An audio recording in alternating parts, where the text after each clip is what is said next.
مظہر ذات خدائے ازلی کہتے ہیں۔ سبحان اللہ۔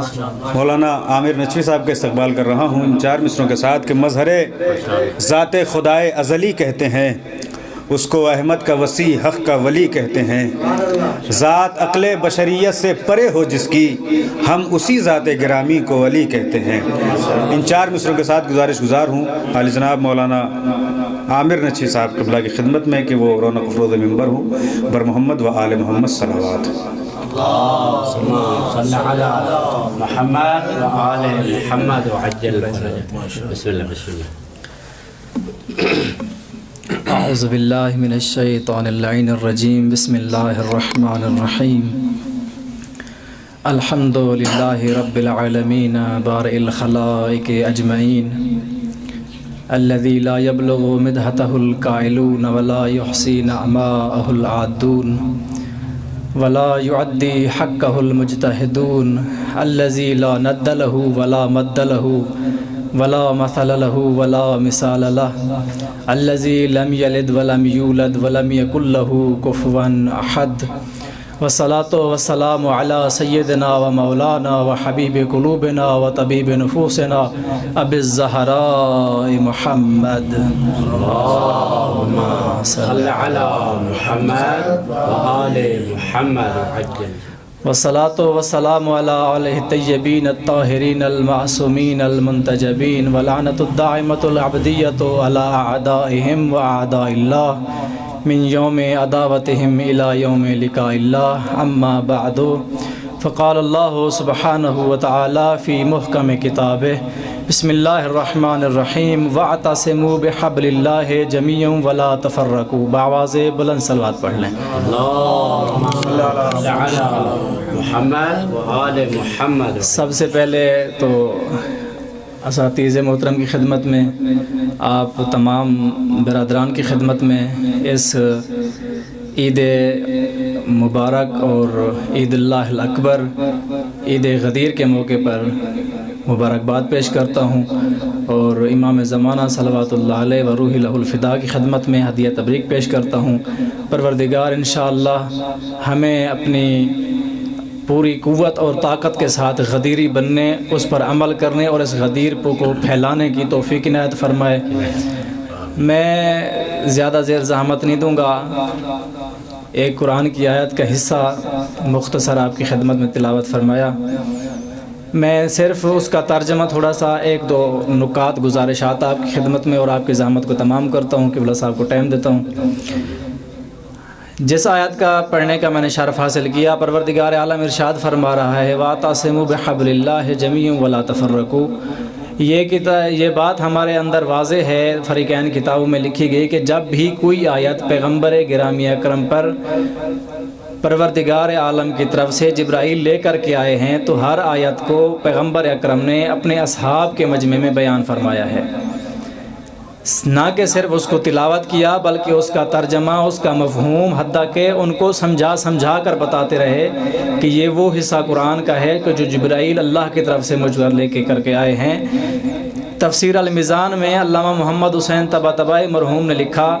کہ جب اس آیت کا یہ حصہ وَاعْتَصِمُوا بِحَبْلِ اللَّهِ جَمِيعًا وَلَا تَفَرَّقُوا پیغمبر گرامی قدر پہ نازل ہوا تو پیغمبر اکرم نے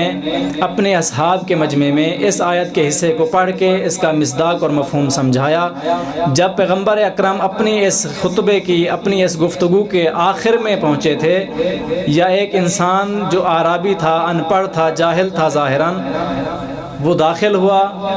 اور اس نے سوال کیا یا رسول اللہ میں نے سنا ہے کہ کوئی نئی آیت جبرائیل لے کر کے آئے ہیں، تو پیغمبر اسلامی کرام نے فرمایا جی ہاں۔ کہا یا رسول اللہ میں نے سنا ہے کہ اس کا عنوان ہے کہ اللہ کی رسی کو مضبوطی سے پکڑ کے رکھو۔ یا رسول اللہ میں تو ان پڑھ ہوں، یا رسول اللہ میں تو پڑھا لکھا نہیں ہوں، مجھے نہیں پتا اللہ کی رسی کیا ہے، تو آپ مجھے سمجھائیں اللہ کی رسی کیا ہے تاکہ میں اس کو مضبوطی کے ساتھ پکڑ لوں۔ جو اصحاب کا مجمع وہاں موجود تھا ان میں سے بعض جو تھے ایک دوسرے کی طرف دیکھ کے ہنسنے لگے کہ کیسا عجیب انسان ہے، صحابہ رسول میں شمار ہوتا ہے اس کا، لیکن اس کو اللہ کی رسی کا پتہ نہیں ہے۔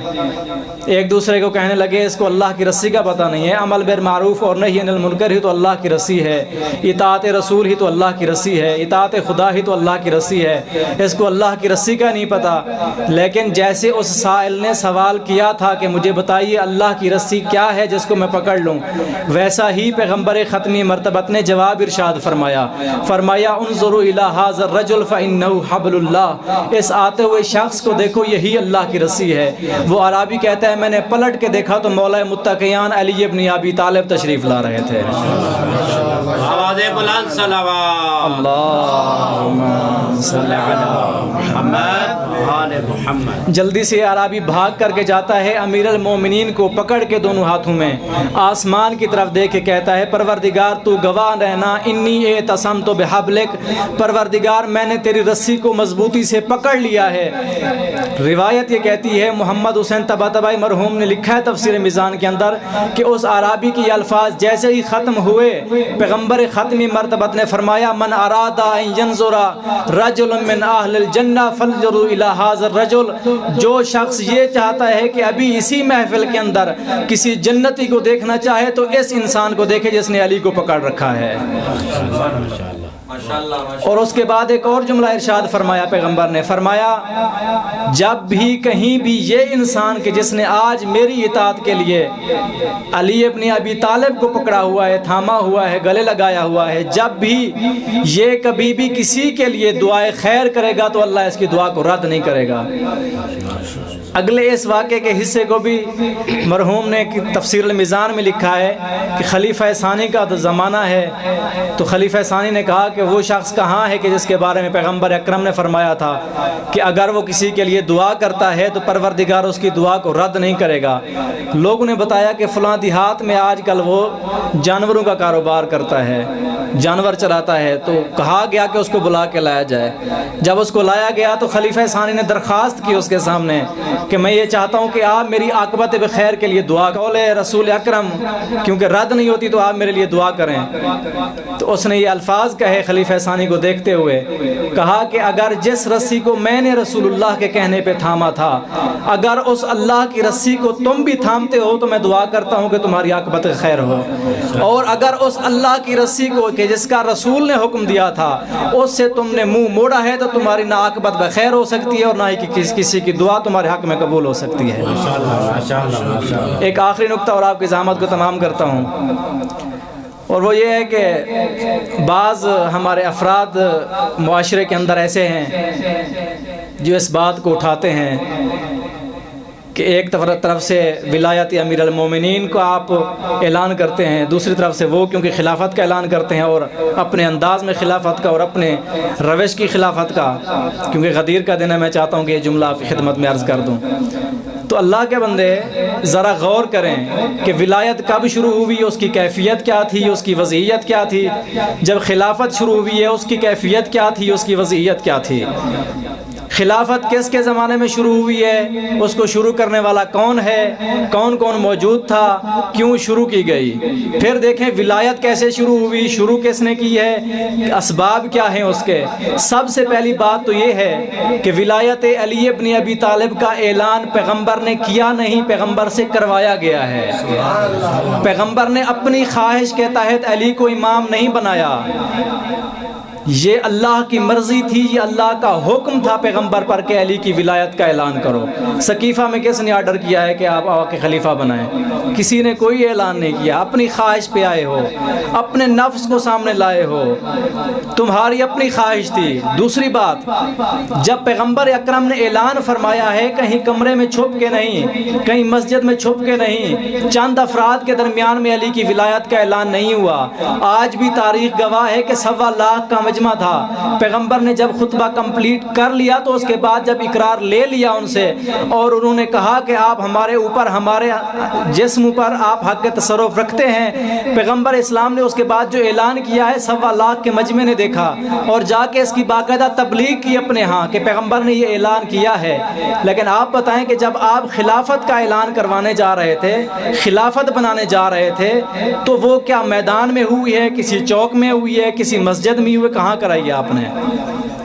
اس کا کوئی ثبوت ہی نہیں ہے, اس کی کوئی ریزن اور علت, کوئی سبب ہی نہیں ملتا ہمیں کہ کیسے ہوئی, کہاں سے ہوئی. نتیجہ دیتا ہوں آپ خدمت میں اور آپ کی زحمت تمام کرتا ہوں. نتیجہ یہ ہوا, آپ مقابلے بازی کرتے ہیں کہ ولایت ہے اور امامت ہے اور فلاں, یہ کوئی مقابلے بازی نہیں ہے. آپ صرف اسی بات کو سمجھ لیں, ساری بات واضح ہو جائے گی. آپ یہ دیکھیں کہ جو ولایت شروع ہوئی ہے وہ غدیر سے شروع ہوئی ہے, خلافت ثقیفہ سے شروع ہوئی ہے. ولایت کا اعلان کروانے والی ذات پروردگار عالم کی ہے, ثقیفہ کو بنانے والے آپ خود موجود ہیں وہاں پہ اعلان کرنے والی ذات وہ ذات ہے جس کے بارے میں پروردگار نے فرمایا جب تک میں نہ کہوں میرا محمد بولتا ہی نہیں ہے. یہاں پر آپ خود بیٹھے اپنے مشوروں سے یہاں بیٹھ کے خلافت کا اعلان کر رہے ہیں. نتیجہ یہ نکلتا ہے کہ یہ خلافت جو وہاں آپ کے ثقیفہ سے چلی ہے اور وہ امامت جو غدیر سے چلی ہے, کربلا میں آ کے وہ خلافت کے سلسلہ یزید تک پہنچتا ہے اور امامت کا سلسلہ حسین ابن علی تک پہنچتا ہے. سبحان اللہ. طیب اللہ.